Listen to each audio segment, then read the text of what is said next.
Sell your car. Your brother's loan won't pay itself, my dad said, after raising my rent by 80%. Funny. He gets the loan, I get the bill? I replied. On his big day, I delivered a gift, 30 days to vacate. Sell your car, Dad said, not even looking up from his tablet. Liam's loan isn't going to pay itself. I stopped halfway to the fridge, frozen with the bottle of orange juice still in my hand. I'm sorry, what? He glanced up, like I was the one being dramatic. Your brother's trying to get his business off the ground. He's got a lot on his shoulders right now. And I don't. I snapped. Mom sighed from behind the stove. You're in IT, Nathan. You make good money. All Liam needs is a little support. There it was. Support. That word they always threw around when they really meant money. I shut the fridge and leaned against the counter. You just raised my rent. By 80%. Remember that. Dad waved his hand like I was nitpicking. And you're still paying less than you would anywhere else. You're right, I said flatly. Let's raise it another 80 and call it a charity drive. Mom clicked her tongue. Don't be sarcastic. Liam's your brother. Yeah, I said. He is. He's also 30, lives rent-free in the basement, and hasn't worked a full-time job in 2 years. But sure, let's shake me down instead. Silence. Awkward, heavy silence. Then Dad, without missing a beat. You've always been good with money. Right. Because I actually work. I didn't say that out loud, but I wanted to. I'd been grinding since college. Full-time job, freelance on the side. No debt, no vacations, no nonsense. My car? Paid off. My savings? Hard-earned.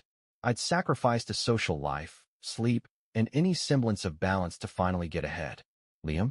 He dropped out of 2 programs, got scammed by a crypto minter, and now he's launching a brand, which apparently means playing Xbox until 3 a.m. and occasionally tweeting inspirational quotes. You said I could stay here for a year, I said. Save up, get ahead. I've done that. Now you're jacking up the rent and asking me to sell my car? For Liam.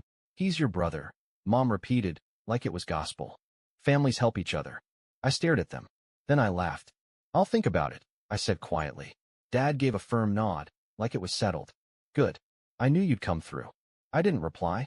I just walked back to my room, shut the door, and sat on the edge of my bed, staring at the floor. They had no idea. No idea what I'd already decided. No idea what was coming. Let's just say, on Liam's big day, I was going to give him something. A surprise. Not the one they were expecting.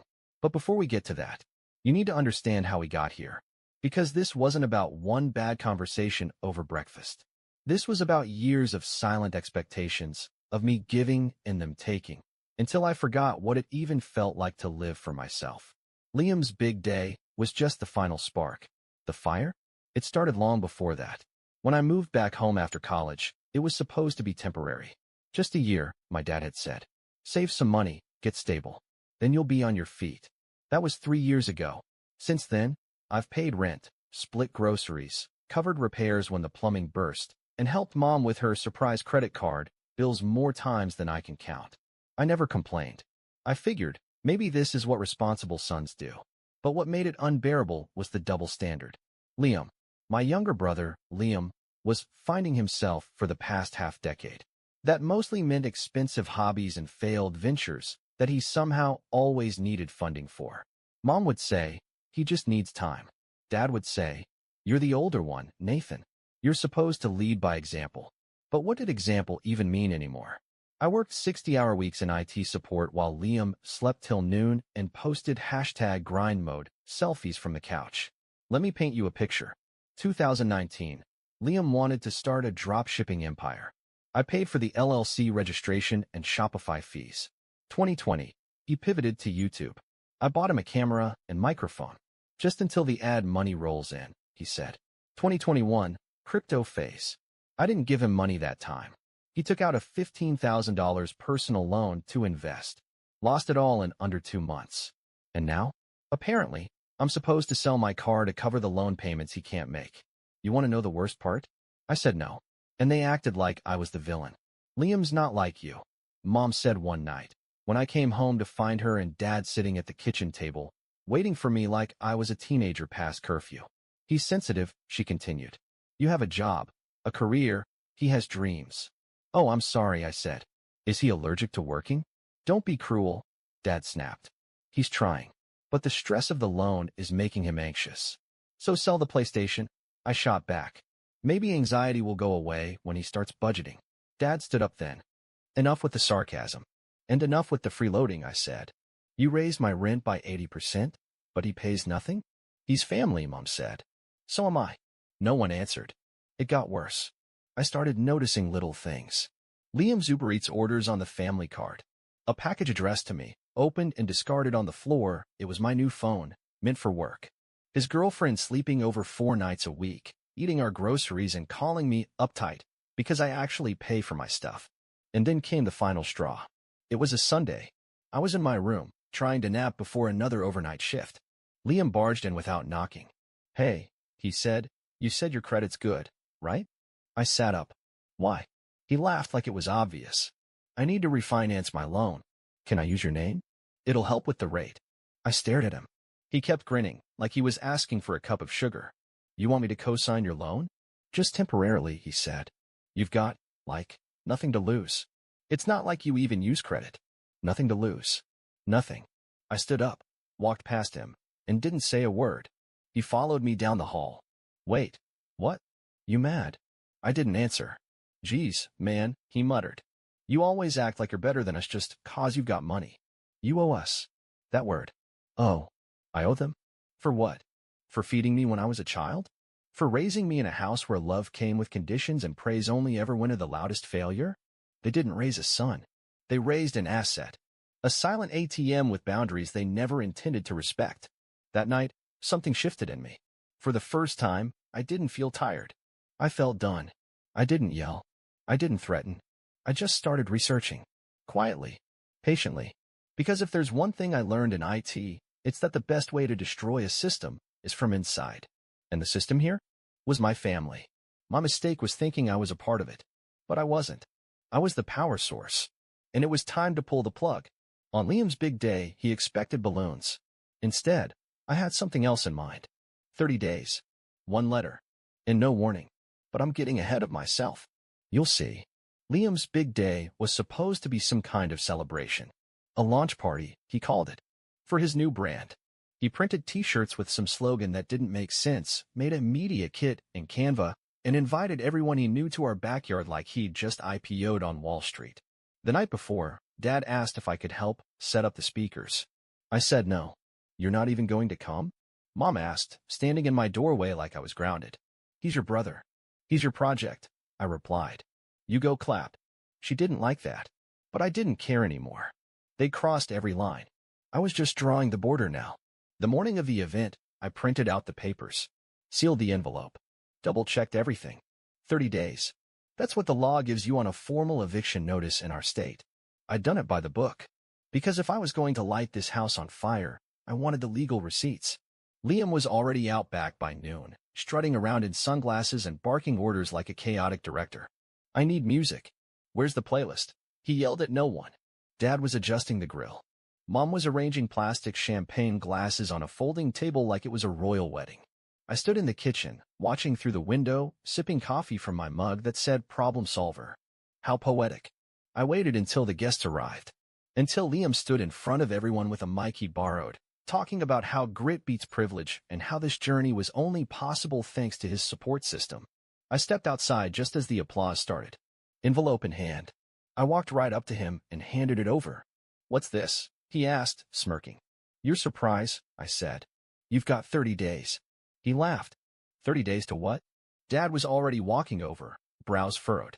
Mom froze mid-toast. To move out, I said. Loud. Clear. No tremor in my voice. The music stopped. You're joking, Liam said, flipping open the envelope. No, I said. That's a formal notice. This is my property. You're not a tenant. You're a liability. And I'm done. What is this, Nathan? Dad barked. You can't just. I can, I cut in. And I did. You raised my rent by 80%. Told me to sell my car to pay for his debt. Called it fair. This isn't the time or place, Mom said through gritted teeth. It's the perfect time, I said. Because I want all of you to hear it. I turned to the crowd, family, neighbors, Liam's freeloading friends. For 3 years, I paid rent, bills, and fixed the house when no one else lifted a finger. I bought groceries while Liam bought microphones. I watched him fail at every idea, and still you made me the backup plan. The safety net. The punching bag. Nathan, you're overreacting. Dad tried again. Am I? I turned to Liam. Did you or did you not ask me last week to co-sign a loan for a business you haven't even launched? Liam was red. It was just an idea. Exactly, I snapped. You live on ideas. I live on actual work. I'm your brother, he shouted, trying to save face. You're supposed to help me. I did, I said coldly. I helped you become someone who's never had to be accountable. But I'm done. Mom gasped. You can't talk to him like that. I looked her dead in the eye. You mean the way you talked to me when you called me selfish for not selling my car? The way you've treated me like a wallet with legs? Dad stepped forward. You're embarrassing this family. I laughed. This family is an embarrassment. And I'm done pretending otherwise. Liam's voice cracked as he opened the letter again. You can't evict me. You don't even own this place. I do, I said, pulling out my phone and opening the mortgage app. I showed the screen to Dad. Bought it 6 months ago. In my name only. You've been living here on my dime. Silence. Dead, beautiful silence. Then, you didn't tell us, Mom whispered. You didn't ask, I said. You just kept assuming I'd carry you. I turned around, ready to walk back into the house. Oh, and by the way, I added, looking over my shoulder. Don't worry about rent. I'm waiving it for the next 30 days. After that, any of you still here, I'll let the sheriff do the talking. And with that, I went inside, closed the door behind me, and finally, breathed. After the backyard explosion, the house went dead quiet. No one said anything for the rest of the day. Mom disappeared into her room with a bottle of wine. Dad stayed at the kitchen table, unmoving, like a war vet reliving trauma. Liam slammed his door so hard, a picture frame fell off the wall. I cranked up my music, locked my door, and took the deepest nap of my adult life. For the first time in years, I didn't feel drained. I felt dangerous. The silence didn't last long. Day 4 post notice. I caught Dad rifling through a stack of my mail on the dining table. Bank statements, mortgage papers, legal forms. He didn't even flinch. We just want to understand our options, he said. You can't seriously mean to evict your own family. I raised an eyebrow. Your family? Or the ones who raised my rent, told me to sell my car, and expected me to subsidize Liam's startup dreams like I'm Silicon Valley in sneakers. It's not like that, he muttered. This house was always ours. Spiritually. I let out a dry laugh. You spiritual landlords now. He didn't answer. Instead, Mom appeared with a folded piece of paper. She placed it gently on the table like it was a peace offering. It was a list, groceries, utilities, expenses, all things I'd paid for in silence for years. This is what we owe you, she said. We'd like to make it right. But you have to talk to Liam. My face hardened. Oh, I will. But not with words. That night, I got a knock at the door. To my surprise, it wasn't more family nonsense. It was Alyssa, Liam's ex. She looked different. Calmer. Like someone who'd just crawled out of a forest fire. I heard what happened, she said, holding a file folder. I opened the door without saying anything. He told me you offered to co-sign his loan, she continued. That's a lie. I was the original co-signer. But 2 months ago, he updated the paperwork. I took the file from her hands and froze. Liam had forged my name, my email, my phone number. He used my credit, without asking, without warning. My jaw locked.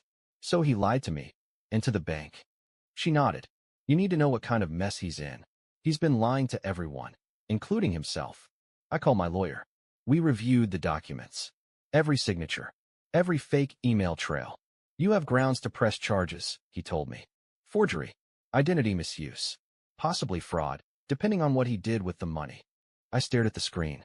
My brother hadn't just used me. He impersonated me. And the worst part? No one stopped him. Not my parents. Not even himself.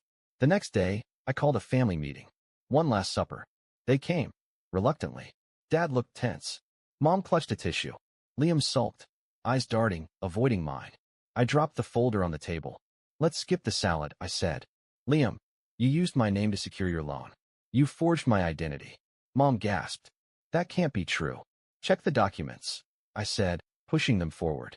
It's all there. Emails. Phone logs. Signatures. Verified. Legal. Liam stammered. It was just temporary. I was going to tell you. You weren't. I cut in. You were going to let me carry your debt while you played CEO in a hoodie. Dad tried to speak, but I stopped him with a look. I've already spoken to a lawyer. If Liam's not out in 10 days, and that loan isn't closed in 30, I'll press charges. Liam's face collapsed. You'd ruin my life. You already ruined your credit, I said. I'm just protecting mine. That night, he vanished. Didn't say goodbye. Didn't apologize. Left the house like a burglar in reverse, taking nothing but the chaos he'd caused. A few days later, I was making coffee when Mom slid into the kitchen quietly. She placed a small envelope beside my mug. Inside was a handwritten note. We never realized how much you carried. We're not asking you to forgive us. But we see it now. I read it. I folded it. I said nothing. Not yet. And just when I thought it was over, another surprise arrived. A letter. Real paper. No return address. From Alyssa. I know this is strange, but my company has an opening in Seattle. Systems analyst. Housing stipend included. I know you're probably done with cleaning up messes, but this could be your start, your real start. If you're ready. I sat back. Stared at the words. Seattle. A city where no one knew my name, or how much I'd paid just to survive under the roof I called home. I closed the envelope. And smiled. They took my peace for granted. I took back everything else. Now I had a choice. And for once, it was mine. Sometimes, I still hear it. The sound of my dad flipping through bills, sighing dramatically. The guilt-laced silence my mom used like a weapon. Liam's voice echoing down the hall. You're supposed to help me. You're my brother. It used to haunt me. Now, it reminds me why I left. 2 weeks after Liam disappeared, the house felt wrong. Quiet in a fake way. Like after a storm, when everything's eerily still but you know another one's brewing. My parents tried to pretend things were getting back to normal. But nothing was normal anymore. They tiptoed around me like I was a bomb they weren't sure had finished exploding. Every morning, I'd hear the soft sound of them whispering in the kitchen. Bills. Food. Repairs. Things I used to handle without question. And for once, I let them sit in it. Not because I hated them, but because they needed to feel it. The absence of me. 3 days before their move-out deadline, I came home to find Dad waiting on the porch. He wasn't yelling. Not this time. He looked small. I'm applying for rentals, he said quietly. Most of them want pay stubs, credit checks. It's been a while. I nodded. You'll figure it out. He didn't argue. Didn't guilt me. Didn't mention Liam. It was the first honest conversation we'd had in years. The day they left, Mom handed me a casserole dish and a worn-out envelope. It's not much, she said. But it's something. Inside the envelope, $480 in cash. I didn't take it. I didn't need it. That dish sat in the fridge for 3 weeks untouched before I finally threw it out. But the gesture? That stayed with me. Liam never reached out. No apology. No explanation. Just a post on his new Instagram page. Him in some co-working space, typing nonsense, still selling the dream. He rebranded himself as a resilience coach. Resilience. From what? Being held accountable?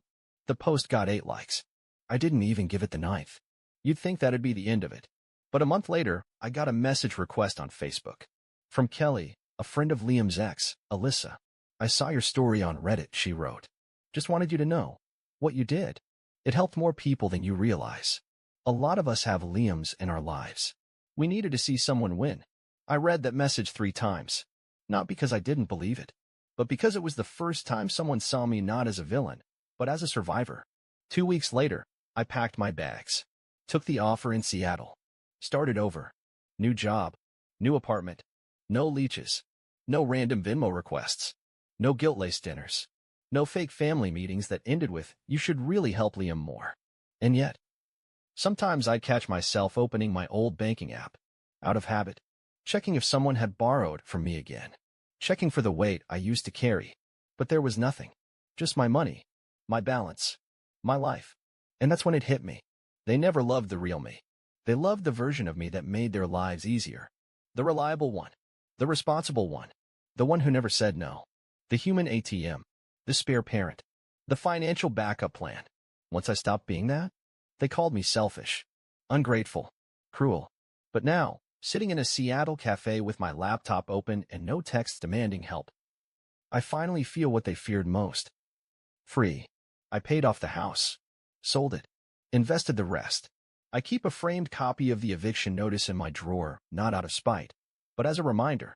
A reminder that boundaries are not betrayals. That walking away doesn't make you evil.